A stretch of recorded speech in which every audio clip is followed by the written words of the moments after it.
കട്ടപ്പനയിലെ കോടതി പരിസരത്ത് നിന്ന് 6 വയസ്സുകാരിയുടെ അച്ഛന്റെ നിലവിളി ശബ്ദം ഉയർന്നപ്പോൾ മലയാളികളുടെ മനസ്സിൽ ഓർമ്മ വരുന്നത് മഞ്ചേരി സ്വദേശി ശങ്കരനാരായണൻ എന്ന പിതാവിനെയാണ്.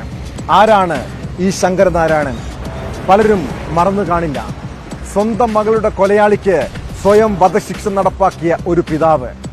മഞ്ചേരിയിൽ കൃഷ്ണപ്രിയ എന്ന 13-കാരിയെ ക്രൂരമായി പീഡിപ്പിച്ച് കൊലപ്പെടുത്തിയ പ്രതി മുഹമ്മദ് കോയയ്ക്ക് കോടതിയിൽ നിന്നും ജാമ്യം ലഭിച്ചതിന് പിന്നാലെയായിരുന്നു സംഭവം. ഈ നാട്ടിലെ നിയമം ശക്തമാണെങ്കിൽ ശങ്കരനാരായണനെ പോലെ ഒരച്ഛനും തോക്കെടുത്ത് വിധി നടപ്പാക്കില്ല.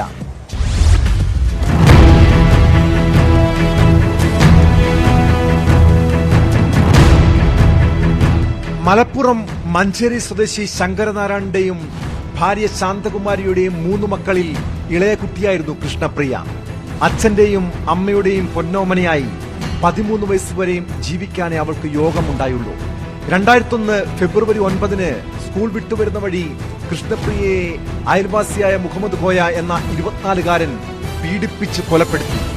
അതുവരെയും വായിച്ചു പഴകിയ സ്ഥിരം പീഡനക്കേസുകളിൽ ഒന്നും മാത്രമായിരുന്നു കൃഷ്ണപ്രിയയും. കൃഷ്ണപ്രിയ മരിച്ച ശേഷം മകളോടൊത്ത് കിടന്നുറങ്ങിയ കിടക്കയിൽ പിന്നീട് ഒരിക്കലും ആ അച്ഛൻ ഉറങ്ങിയിട്ടില്ല. മലയാളി വായിച്ചറിഞ്ഞ ചിത്രങ്ങളിൽ കണ്ട ശങ്കരനാരായണൻ മകൾ മരിച്ച വിഷമത്തിൽ താടിയും മുടിയും നീട്ടി വളർത്തിയ ഒരാളായിരുന്നു. മകളെ പിച്ച് ചീന്തിയവൻ മരിച്ചു വീഴും വരെയും സദാ തോക്ക് താഴെ വെക്കാതെ നടന്ന അച്ഛൻ. സംഭവത്തെ തുടർന്ന് പിടിയിലായ പ്രതിയെ കോടതി പതിവ് പോലെ ശിക്ഷിച്ചു. പിന്നീട് ജാമ്യത്തിലിറങ്ങിയ പ്രതി മുഹമ്മദ് കോയ 2002 ജൂലൈ 27 കൊല്ലപ്പെട്ടെന്ന വിവരവും ശങ്കരനാരായണൻ പോലീസിന് കീഴടങ്ങിയ വാർത്തയും ഞെട്ടലോടെയാണ് നാം കേട്ടത്. ജാമ്യത്തിലിറങ്ങിയ പ്രതിയെ പിന്തുടർന്ന് നാടൻ തോക്കുപയോഗിച്ച് വെടിവെച്ച് കൊല്ലുകയായിരുന്നു. മകളെ നഷ്ടപ്പെട്ട വേദനയിൽ ഒരച്ഛന്റെ വികാര പ്രകടനമായി മാത്രം അതിനെ കാണാൻ കഴിയില്ല.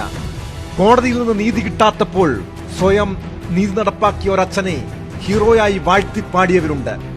നിയമം കയ്യിലെടുക്കാൻ ആർക്കും അവകാശമില്ലെന്ന് പറഞ്ഞ് മഞ്ചേരി സെഷൻസ് കോടതി ശങ്കരനാരായണന് ജീവപര്യന്തം കഠിന തടവ് ശിക്ഷ വിധിച്ചു.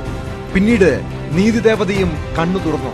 ശങ്കരനാരായണനെ 2006 മെയ് മാസം തെളിവുകളുടെ അഭാവത്തിൽ ഹൈക്കോടതി വെറുതെ വിട്ടു. ആ നരാധമനെ കൊന്നത് ശങ്കരനാരായണൻ തന്നെയാണെന്ന് ഒരുപക്ഷെ കോടതിക്ക് പോലും ബോധ്യമായി കാണണം. എന്നിട്ടും അദ്ദേഹത്തെ വെറുതെ വിട്ടുവെങ്കിൽ അതാണ് കോടതിയുടെ മനുഷ്യത്വം.